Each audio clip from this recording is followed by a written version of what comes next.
పనిచేస్తారు. మీకు అక్కడ ఎంత సేఫ్గా ఉండేది మా కొలీగ్స్ అని. మరి మాకు ఆ సేఫ్టీ ఏది?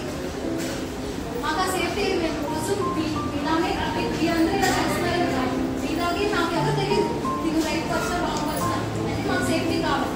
ఫస్ట్ థింగ్ ఏంటంటే ఇప్పుడు మేము ప్రొటెస్ట్ చేస్తుంది తనకి జస్టిస్, తనకి న్యాయం జరగాలి, తనకి తన పేరెంట్స్కి న్యాయం అనేది జరగాలి. తను ఎవరైతే చేశారో నిజంగా చేసిన వాళ్ళకి న్యాయపరంగా శిక్షణ పడాలి. న్యాయపరంగానే పడాలని మేము కోరుకుంటున్నాం. అప్పటికప్పుడు చంపేయండి అని అనట్లేదు. అందరికీ విచారణ జరిపి శిక్షణ అనేది పడాలి. అది ఫస్ట్ థింగ్. సెకండ్ థింగ్ ఏంటంటే ఇప్పుడు చూస్తున్నాం లేబర్ రూమ్లోకి అబ్బాయిలు రాకూడదనే విషయం మీ అందరికీ తెలుసు. కానీ ఎంతమంది వస్తున్నారు? తెలియకుండా వచ్చినా కావాలని తీసుకొని వచ్చే వాళ్ళు కూడా చాలా మంది ఉన్నారు. అంటే అది ప్రొటెక్షన్ లేదు. లేరు అంటే అసలు లేరు కదా, ఉన్నారు. సెక్యూరిటీ గార్డ్స్ ఉన్నారు, ఉమెన్ సెక్యూరిటీ ఉన్నారు, మెన్ సెక్యూరిటీ ఉన్నారు. కానీ వాళ్ళ బలం ఎంతవరకు? 10 మంది వస్తే ఒక ఆడ సెక్యూరిటీ ఉండగలరా? ఒక మగ సెక్యూరిటీ అయినా ఉండగలరా?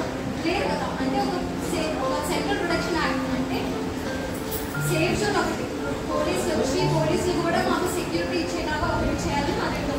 మూడోది ఏంటంటే సెంట్రల్ ప్రొటెక్షన్ యాక్ట్ అని ఒకటి. అంటే వైద్యం అందించే వైద్యుల మీద ఎప్పుడైనా దాడి జరిగినా, వాళ్ళ మీద ఎవరైనా దాడి చేసినా కానీ వెంటనే శిక్ష ఉంటుంది. దానికి తగ్గట్టు శిక్షణ, అది దాడిని బట్టి శిక్షణ ఉంది. అది అమల్లోకి రాలేదు. కానీ వీళ్ళైతే పాస్ అయిందా ఇంకా అమలు అయితే పరిచయం. అది గట్టిగా ఖచ్చితంగా అమల్లో రావాలనేది మా మూడో. ఈ మూడు కోసం మేము ఇది 7వ రోజు గత 6 రోజులుగా మేము పోరాటం చేస్తున్నాము.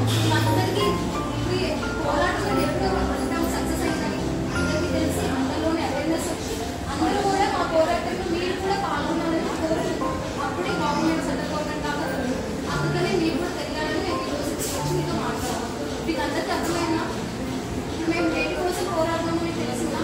మేము వెళ్ళి మీరు మాకు జాయిన్ అవ్వండి అంటే అవుతారా? మీరు అంటే ఖచ్చితంగా రండి. మీకు తగ్గ మాకు దగ్గర మేము చేస్తాం, మీకు దగ్గర మీరు చేయాలని మేము కోరుకుంటున్నాం. ఏమైనా మాట్లాడతారా? అంటే శిక్ష ఎలా పడితే బాగుండు, వైద్యులకి మీరు ఇచ్చే రెస్పెక్ట్ లేదు, వైద్యులకి ఇలా బాగుంటుంది, మీరేమైనా మాట్లాడతారు? పర్లేదు, ఎవరికి దగ్గర వాళ్ళు మాట్లాడతారు. మీకు అనిపిస్తుందా వైద్యుల మీద దాడులు జరగడం కరెక్ట్ అనిపిస్తుందా, తప్పు అనిపిస్తుందా? మీకు వైద్యం అందరం కలిసి రోజు స్ట్రైక్ చేస్తాం. ఇవాళ 6వ రోజు. తెలుసా మీకు ఎందుకు చేస్తున్నామో తెలుసా? ఎవరైనా చంపేశారని చెప్పేసి మీకు తెలుసు. ఆ డాక్టర్ గారు ఎలా చనిపోయారు, ఎక్కడ, ఆ వివరాలు మీకు ఏమో తెలుసా? తెలియదు.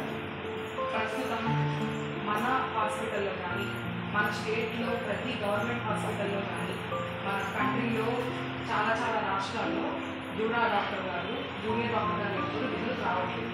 ఎందుకు అంటే ఆర్కేకర్ కాలేజ్ అని చెప్పేసి కోల్కతాలో కలకత్తాలో కాలేజ్లో నైట్ డ్యూటీలో ఉన్న ఒక చదివాడు పల్మనాలజీ డాక్టర్ గారు, డాక్టర్ గారిని అత్యాచారం చేసి చంపేశారు.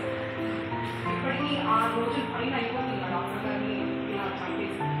దాని కారకులు ఎవరు, వాళ్ళని శిక్షించాలి అన్నది మా మైండ్లో అంతే కదా. మీకోసం 24 గంటలకు పనిచేస్తూ నైట్ డ్యూటీలో ఉన్న డాక్టర్ని, అది కూడా ఒక హాస్పిటల్లో అతి దారుణంగా అత్యాచారం చేసి చంపేశారు. చెప్పడానికి వినడానికి కూడా ఎంత భయానకంగా. అలాంటి ఒకటి జరిగిన తర్వాత ఇప్పటికి కూడా దానికి కారణమైన వాళ్ళని అరెస్ట్ చేయలేదు. నిందితులు ఎవరిని ప్రాపర్ చర్యలు ఏమీ తీసుకోలేదు. అది మా ప్రైమరీ డిమాండ్. ఇంకొకటి కొత్తగా ఎప్పుడో జరుగుతుంది. రేపు నా నైట్ డ్యూటీ ఉంటే నేను ఇక్కడ 24 గంటలు ఇక్కడే ఉంటాను. ఎక్కడి నుంచి అక్కడికి వెళ్ళాలి, అక్కడి నుంచి వెళ్ళాలి. హాస్పిటల్ అనేది ఇన్నాళ్ళు పనిచేస్తాం, ఏ రోజు మాకు భయం కాదు. ఒకరోజు ఇప్పుడు భయం వేస్తుంది. అందుకు మేమేం అడుగుతామంటే సెంట్రల్ ప్రొటెక్షన్ యాక్ట్ అనేది ఒకటి అడుగుతాం. ఇలాంటివి ఏమన్నా జరిగితే వెంటనే వాళ్ళ మీద చర్య తీసుకోవాలి, వెంటనే 18 hours చర్య తీసుకోవాలి. మూడవది ఏంటంటే సేఫ్ జోన్స్. మేము ఏదన్నా అయిన తర్వాత చర్య తీసుకోవడం కాదు కదా, ఏదో ఒకటి జరగకముందే వాళ్ళు ఏదో ఒకటి చేయరు. సో దానికోసం పోలీస్ అవుట్ పోస్ట్ని పోలీసులకి మా వర్క్ ప్లేస్లో అడుగుతుంది. మేము ఎక్కడైతే పనిచేస్తామో అక్కడ మాతో పాటు పోలీసులు. దానివల్ల ఇప్పుడు మీరందరూ నార్మల్గా ఉండొచ్చు, అందరూ అలాగే ఉంటారు కదా. వచ్చే పేషెంట్స్ అందరూ వాళ్ళ అటెండర్స్ కూడా అలా ఉండదు. ఏదన్నా చిన్నది మనం చూస్తూ ఉండాలి. చిన్న పేషెంట్ని లాస్ట్ స్టేజ్లో తీసుకొచ్చిన పేషెంట్కి ఏమన్నా అయినా కూడా వాళ్ళ అటెండర్స్ చాలా వైలెంట్గా రియాక్ట్ అవుతున్నారు. ఎగ్జాక్ట్గా ఒక 1 month బ్యాక్ కింద పెద్ద ఐసీయూ మెడిసిన్ అక్కడే ఒక డాక్టర్ గారిని వాళ్ళ పేషెంట్ చనిపోయినందుకు వాళ్ళ బంధువులు అందరూ కలిసి పట్టుకోవాలి. ఇప్పుడు పేషెంట్ లాస్ట్ స్టేజ్లో ఉంటే డాక్టర్ గారు ఏం చేస్తున్నాము, అంతే కదా. అలాంటివన్నీ అరికట్టడానికి మేము 3 డిమాండ్స్ అడుగుతాం. ప్రజెంట్ మా ఫస్ట్ డిమాండ్ ఆ కోల్కతాలో చనిపోయిన డాక్టర్ గారికి న్యాయం జరగదు. ఆ జరిగిన నిందితులందరినీ కస్టడీలోకి తీసుకొని ప్రాపర్ న్యాయం అనేది జరగాలి డాక్టర్ గారు. రెండవది సెంట్రల్ ప్రొటెక్షన్ యాక్ట్. నేను ముందే చెప్పాను, ఇలా ఏమైనా జరగగానే వెంటనే వాళ్ళని చర్యలు తీసుకోవాలి. మూడవది సేఫ్ జోన్స్ అన్నమాట. పోలీస్ కానిస్టేబుల్స్ని పోలీసు అధికారులని మేము వర్క్ చేసే ప్లేస్లో పోస్ట్ చేయాలి అది. సో మేమేం అడుగుతున్నామంటే మీ నుంచి రెస్పాన్స్ అడుగుతుంది. ఇది ఒక డాక్టర్కి జరిగింది కాదు, ఒక మహిళకి జరిగింది. హాస్పిటల్లో ఒక డాక్టర్కి లేని భద్రత హాస్పిటల్లో వచ్చే ఒక పేషెంట్కి ఎలా ఉంటుంది, హాస్పిటల్లోనే లేని భద్రత రోడ్డు మీద నడిచే ఒక మహిళకి, రోడ్డు మీద నడిచే ఒక వ్యక్తికి ఎలా ఉంటుంది. కాబట్టి మేము మీ నుంచి రెస్పాన్స్ అడుగుతుంది. మీ దాకా ఇది తీసుకురావడానికి మా యొక్క ఉద్దేశం కూడా ఇది ఒక్క డాక్టర్స్ ప్రాబ్లం కాదు. ఇది ఒక మా వేతనాలు పెంచమనో లేకపోతే మాకు ఇంకేమో కల్పించమనో అడుగుతున్న ఇది కాదు. దానికోసం చేసే పోరాటం కాదు. ఒక మహిళ ముందు ఒక మహిళ, ఒక భారతీయ మహిళ కోసం మేము చేస్తున్న పోరాటం.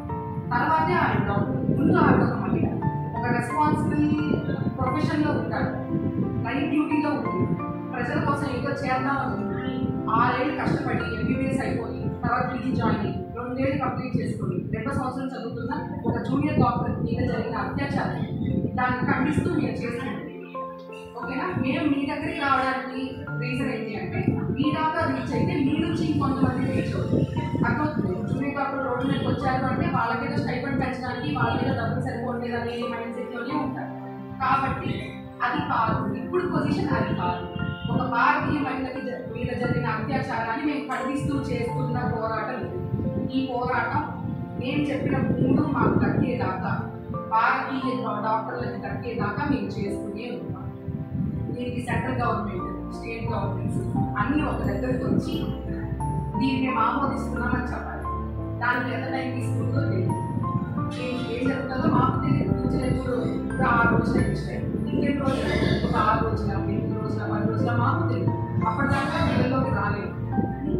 ఇదంతా బయట వాళ్ళకి ఎలా అంటే ఒక గవర్నమెంట్ హాస్పిటల్లో మీరు చేయాల్సింది మీరు చేయకుండా రోడ్ల మీద తిరగడం ఏంటి అనే ఒక ఉద్దేశంలో మీరు ఉండొచ్చు. ఎందుకంటే మీరు చూసుకుంటారు, మేము ఒక బయట ర్యాలీ చేసుకుంటాం, మీకేమీ అర్థం కాకపోవచ్చు. అందుకని మేము మీ దాకా వచ్చి చెప్పడం ఇది మా బాధ్యత. మేము ఎందుకు మా బాధ్యతల్లోకి, మా నిర్వహణలోకి రావట్లేదో మేము మీకు చెప్పడం మా బాధ్యత.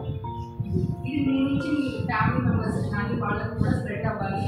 మేము ఎందుకు ఇది మేము చేస్తున్నందుకు కాజ్ ఏంటి అన్నది అందరికీ తెలియాలి. డాక్టర్లలోనే కాదు, నార్మల్ పబ్లిక్లో కూడా రెస్పాన్స్ వస్తేనే ఇది జరుగుతుందమ్మా. ఎందుకంటే ఈ ఒక సెంట్రల్ ప్రొటెక్షన్ యాక్ట్ కానీ సేఫ్ జోన్స్ కానీ రాకపోతే ఇప్పుడు డాక్టర్స్లో ఆల్మోస్ట్ 60%, 50 to 60% మహిళలే ఉంటారు. బయటికి వచ్చి నైట్ డ్యూటీ చేయడానికి ఎంతమంది ముందుకు వస్తారో మీరు ఆలోచించండి, అంతే కదా. ఇప్పుడున్న డాక్టర్స్లో 50 to 60% పీపుల్ మీకు సేవ చేయడానికి బయటికి రావడానికే భయపడితే రేపొద్దున ఇండియాలో మెడికల్ ప్రొఫెషన్ పరిస్థితి ఏంటి అర్థమవుతుందా? 121 కోట్ల మందికి 24 hours వైద్య సేవలు ఎలా అందుతాయి? వీళ్ళకి మాకు రావాల్సిన ప్రిలిమినరీ థింగ్స్ అనేవి మాకు రాకపోతే, ఒక సేఫ్టీ మేము ఫీల్ అవ్వకపోతే మీ అందరికీ వైద్యం మేము ఎలా అందించగలుగుతాం? అంతే కదా. అర్ధరాత్రి పూట ఎమర్జెన్సీలో ఉంటాం, కత్తిపోటుతో ఒకడు వస్తారు, ఆయన కత్తిపోటు ఉంటుంది, ఆయన బాధలో ఆయన ఉంటారు. చుట్టుపక్కల ఎంతమంది వస్తారు, బంధువులు ఎంతమంది వస్తారు, 20-30 మంది వస్తారు. అంతమంది ముందు ధైర్యంగా ముందుకెళ్ళి వాడిని తీసుకుని ఆపరేషన్ థియేటర్ తీసుకెళ్ళేదాకా ఎలా ఉంటుందో తెలుసా మాకు? అంతమంది మధ్యలో అర్థమైంది. మాకు సేఫ్టీ అనేది కల్పించమని మేము అడుగుతాం. అది మాకు ప్రైవేట్ డిమాండ్. ఓకే, చాలా అన్యాయం.